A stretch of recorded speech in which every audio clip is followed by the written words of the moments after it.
As of this morning, the city has 3,606 reported cases, 399 people hospitalized with COVID-19, and 183 deaths. I'm up here at least 3 times a week to ensure our residents have the most up-to-date and accurate information, so they in turn can make smart and informed decisions for themselves and their families. We remain focused on continuing to scale up our response to this emergency to ensure residents of our city have the resources and support they need at this time, while continuing to leverage the wealth of medical and public health expertise here in the city of Baltimore. I want to remind residents that they are encouraged to call their doctor or 211 for coronavirus symptom screening and to be connected to a physician for assessment. On Wednesday, the governor announced that the state's stay-at-home order will be ending today at 5 p.m. Yesterday, I officially extended the local stay-at-home order for Baltimore City.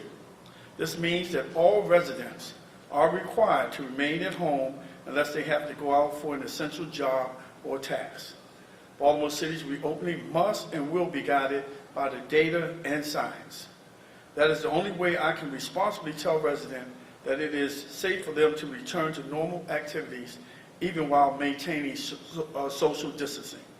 This decision has been made after close consultation with our public health experts. Baltimore City is simply not in a position to safely reopen at this time. To get there, we must significantly increase testing capacity in order to meet guidelines established by public health experts. To date, the state has failed to provide local jurisdictions, including Baltimore City, with the testing resources we need to be able to safely open. Please believe me, I would love nothing more than to be able to tell our residents that it is safe to resume businesses and other activities. But we are not there, and I would be negligent in doing so. Until the state steps up to the plate and provide us with testing help, it would be irresponsible for us to relax our restrictions at this time. Based on Baltimore City population, World Health Organization guidance would indicate roughly 2,700 to 2,800 tests should be completed per day. We're not there yet. In the most recent full cycle of testing, the average number of tests conducted per day was 571. And to date, all testing resources have come from the city of Baltimore and our local hospitals. So as you can see, there's a large disparity between where we are currently and where the CDC guidance is recommended we be at to reopen safely. I'm hopeful that the state will step up and help with our testing capacity at some point, but the simple truth is that right now, today, we need more tests to safely reopen. We also need to see a sustained decrease in cases and deaths. So far, the number of cases and deaths have continued to increase. We cannot lift the stay-at-home order until these increases stop. Today, addressing our need for testing, I'm excited to announce our new mobile community-based testing initiative. This week, the Health Department, in conjunction with site-based partners, began its mobile community-based testing in 3 neighborhoods: Cherry Hill, Brooklyn, and Hollandtown. The testing site was selected based on data around testing needs within different city zip codes and allow residents to obtain testing through walk-up capacity without the need for an appointment or referral. The sites in Cherry Hill and Brooklyn was facilitated with the assistance of Family Health Centers of Baltimore, and the site in Hollandtown was facilitated with the assistance of the Archdiocese of Baltimore and the Redemption. I want to sincerely thank all of our partners for their hard work in bringing these sites online quickly. We will continue to look for innovative ways to expand testing and remove barriers to testing. But we still need more help from the state to acquire more tests. Testing capacity at these sites remain limited, and residents are still advised to call their primary care physician or 211 in order to speak with a physician about their personal symptoms and health information.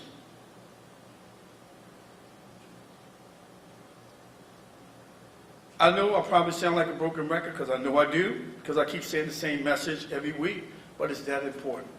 We need everyone to stay home unless you need to go out for an essential reason. If you must go out for an essential reason, everyone should be wearing a face covering.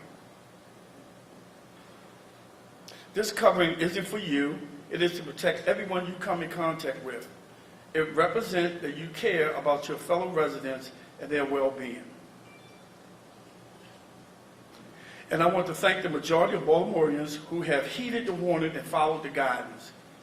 You are the reason we have made progress flattening the curve, but we need everyone to stay focused and vigilant as restrictions become relaxed. We cannot stress this enough. Avoiding hospitals and healthcare facilities when possible can actually save lives. Now I will ask our Baltimore City Health Commissioner, Letitia DeVasa, to update you on our COVID response and our work to support the residents of Baltimore.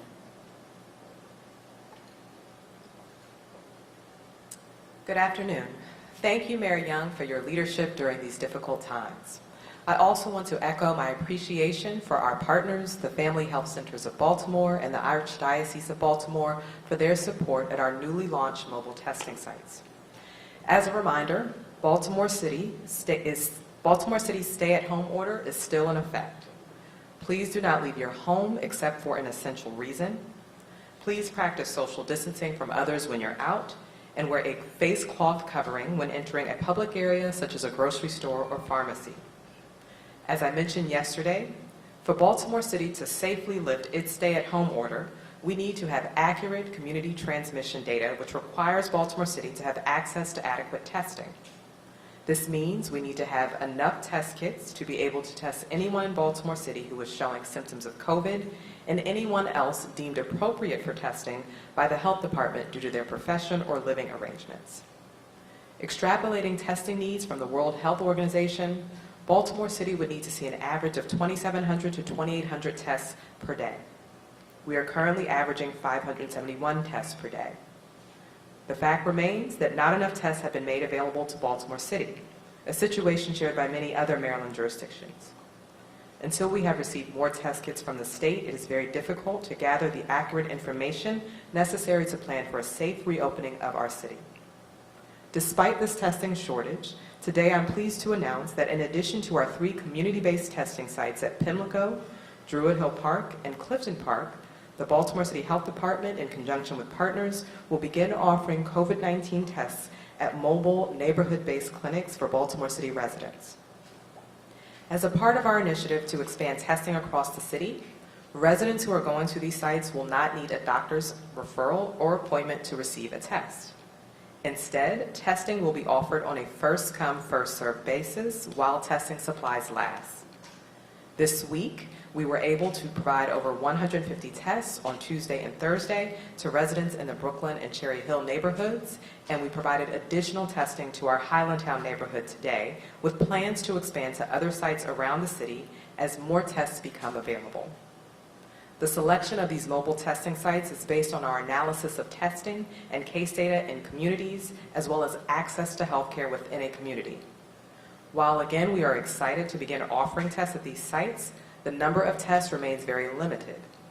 We still advise residents to call their primary care physician, or in the event that you don't have a primary care physician, to call 211 to get information about testing based on your personal health profile. We will continue to follow the data to see where there are geographic gaps in testing, and we are looking to make testing as available as possible across the entire city based on the tests we have access to. We hope to be able to expand to multiple sites in the future. Until that time, again, please continue to call your primary care physician or 211 to schedule a test as we work to make more testing available.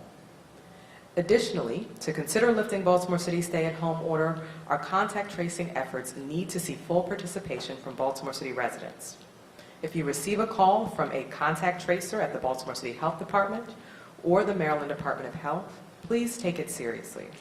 First, they're calling to let you know that you or someone you have been in close contact with is positive for COVID-19. This will include information on how to safely isolate, as well as how to prevent further spread of disease to your family, friends, or loved ones. They're also reaching out to ask you about your movements during the time you were able to spread disease, and to ask about the people you may have been in close contact with.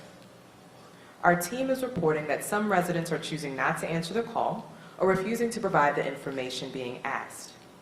It is necessary both for the safety of our residents and for the eventual reopening of our city, that residents who receive these calls take them seriously. I know many folks, myself included, don't always answer the phone if it's a number you don't recognize. But please answer the phone when you get the contact tracing call.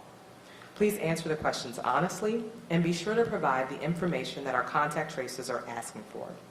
These calls are confidential, and we would never ask residents for their social security number, credit card information, or immigration status. Again, I cannot stress enough, contact tracing remains the best tool the health department has in the absence of a vaccine to reduce the spread of disease, and we cannot be successful unless our residents are taking these calls seriously.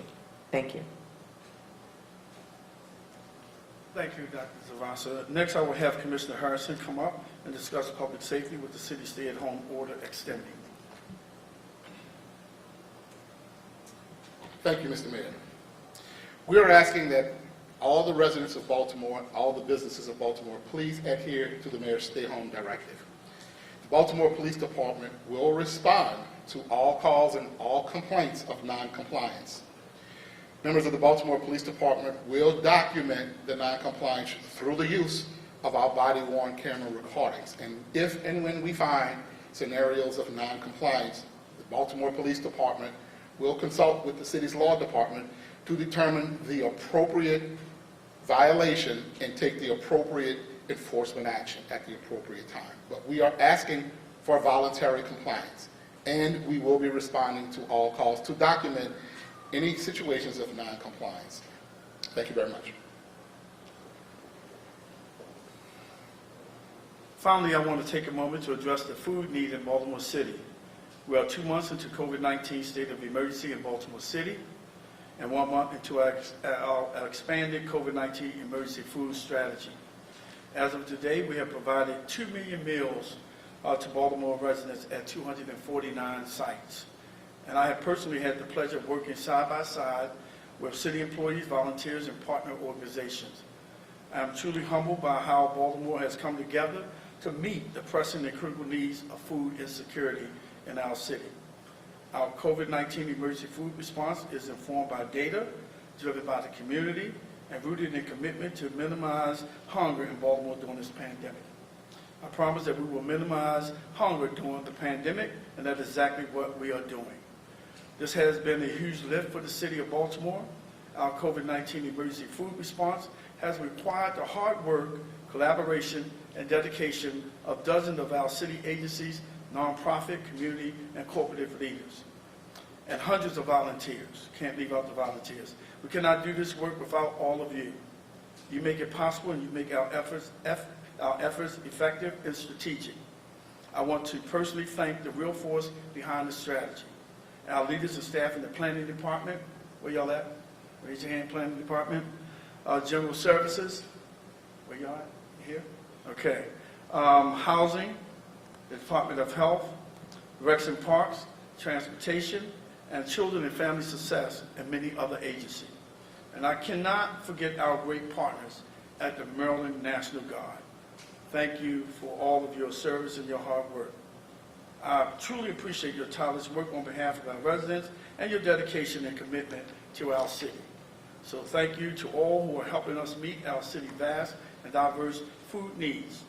Now I will introduce Tisha Edwards, Executive Director of the Mayor's Office of Children and Family Success, who is responsible for leading and coordinating the city's emergency food response.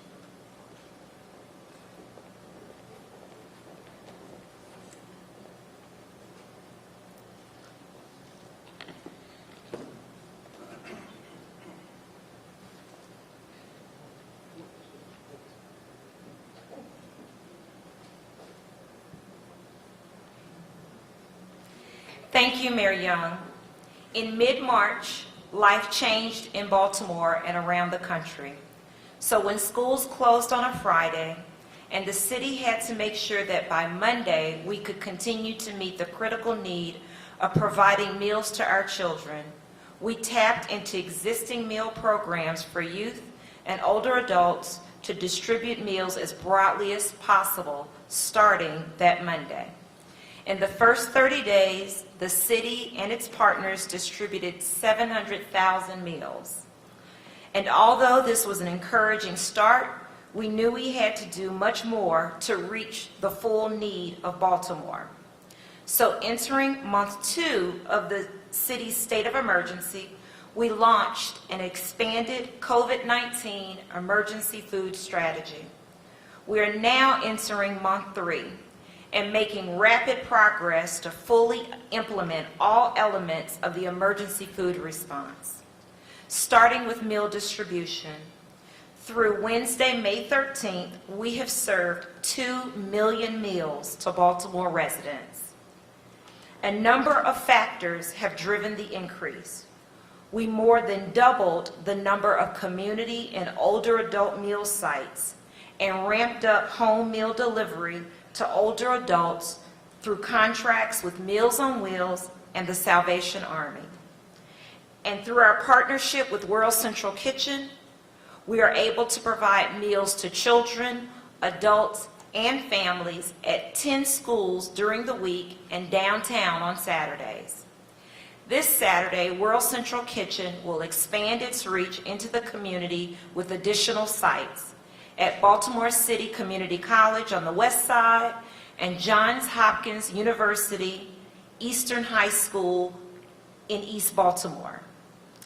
In terms of food distribution, our 30 pounds of shelf-stable grocery boxes are by far the most sought-after food resource. We are committed to distributing 70,000 of the grocery boxes from April through June. We have already distributed 15,000 boxes to date, and we will continue to make deliveries every week.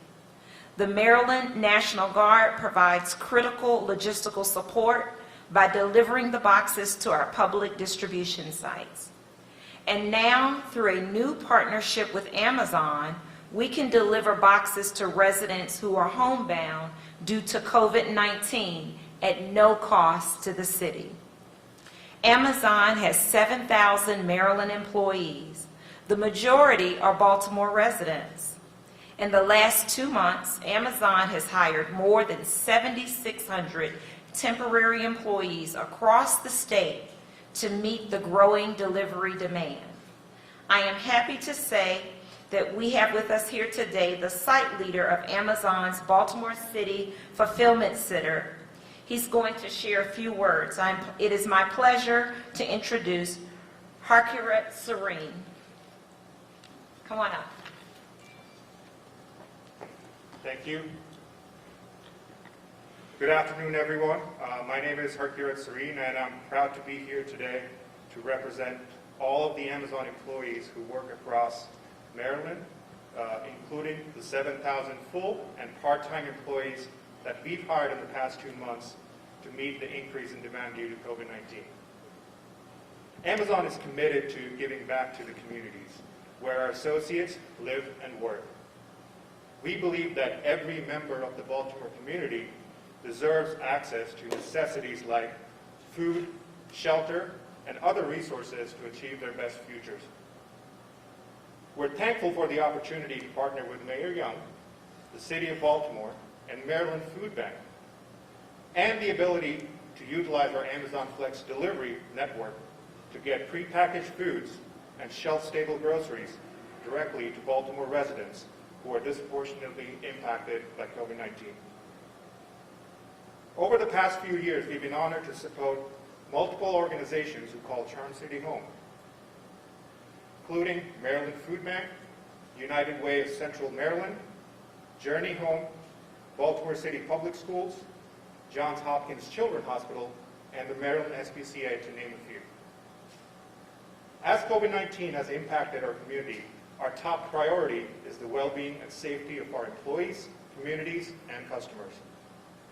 We're working very closely with community leaders and government officials to help those who are most affected with the health and social impacts of the virus.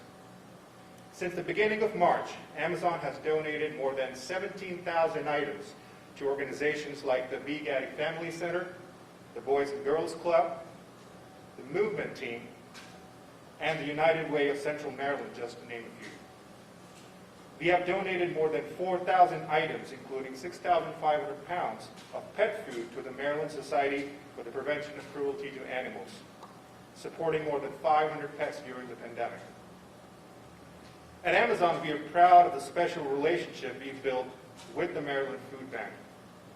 From our $30,000 donation to support their food pantries in schools, to donating 2,500 MREs to the Maryland Food Bank and other local nonprofits, to the hundreds of thousands of pounds of food that we donate each year, it's an honor to support their mission to lead the movement and nurture the belief that together we can improve the lives of Marylanders by ending hunger.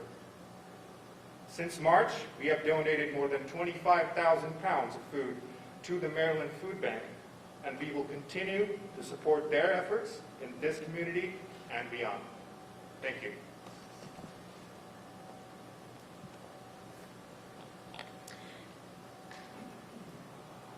Thank you, Serene, for helping us reach our most vulnerable residents. Thanks to another set of partnership, we will also begin distributing produce boxes. Starting tomorrow, we will distribute 14,000 produce boxes a week across 45 community sites. These 24 pounds of U.S.-grown fruits and vegetables complement our shelf-stable grocery boxes. We're able to do this, again, at no cost to the city. Thanks to the Farmers to Families Food Box Initiative, a USDA-funded opportunity with wholesale produce distributors, Coastal Sunbelt Produce, and the Common Market. Urban agriculture is a vital component of the food strategy. We are committed to strengthening the local supply chain capacity during and after this pandemic. We're also grateful to announce that 20 urban farms are now receiving support for supplies and infrastructure. Finally, we are continuing to build out our food retail program, and we look forward to sharing more about this exciting effort soon. So that's how we're doing, and we are expanding our reach. Our effort to date has been to reach as many people as possible, as through many channels as possible. We truly are feeding Baltimore, and we will continue our work as the full impact of the pandemic is unknown. I want to thank you, Mayor Young, for your direction and support as we have worked to stand up this far-reaching and hugely collaborative effort. I look forward to seeing you tomorrow at the World Central Kitchen sites. Thank you. Thank you, Tisha, and again, thank you to all the staff, partners, and volunteers who are helping to feed Baltimore City residents at this time. We will take a few questions at this time. What do you tell the struggling businesses and restaurants out there who say this stay-at-home order extended is going to be basically the nail in the coffin? Personally, I don't think it's going to be a nail in the coffin. What I'm charged with is protecting the lives and safety of the residents of Baltimore City, and while also caring for our business partners. So some of the small businesses, we had Goldman Sachs and Legacy that came up with a $10 million grant and loan program that's probably going to be forgivable. And then we did $5 million through our own efforts as the City of Baltimore to help those small businesses. And we have created a COVID-19 small business task force that's jointly chaired by Shalonda Stokes and Councilman Eric Costello. So we're doing everything we can to reach out to our businesses, and because we're all suffering all over the world, not just here in the City of Baltimore. And as much as we can help our businesses, we want to do that. And we're working with some of our manufacturers who are producing PPEs for us. So we are helping our businesses. But my main objective is the safety of the citizens of Baltimore. You just heard me say that deaths are rising, more people are being infected. So we have to make sure that we follow the advice of our healthcare professionals. I'm quite sure you read what Johns Hopkins experts have already said about opening too soon. It was my understanding that the reason the Pimlico and other sites were drive-up was to prevent, big crowds there. What kind of steps are being done at these community mobile sites to make sure that people who are potentially symptomatic are not congregating in one space? Well, I was at a space before I let the health commissioner come up in Hollandtown, and they were all 6 feet apart. They was practicing social distancing. So people are paying attention, and they are doing what they're supposed to do. Yeah, so I would echo what Mayor Young said. So for the most part, folks are practicing social distancing. We did notify the local police district just for situational awareness if we were concerned about crowd control. We also appreciate the partnership that we have with the Office of Emergency Management, who supports with logistics and planning as well. Anything else? All right, thank you, guys. Thank you, everyone. Be safe.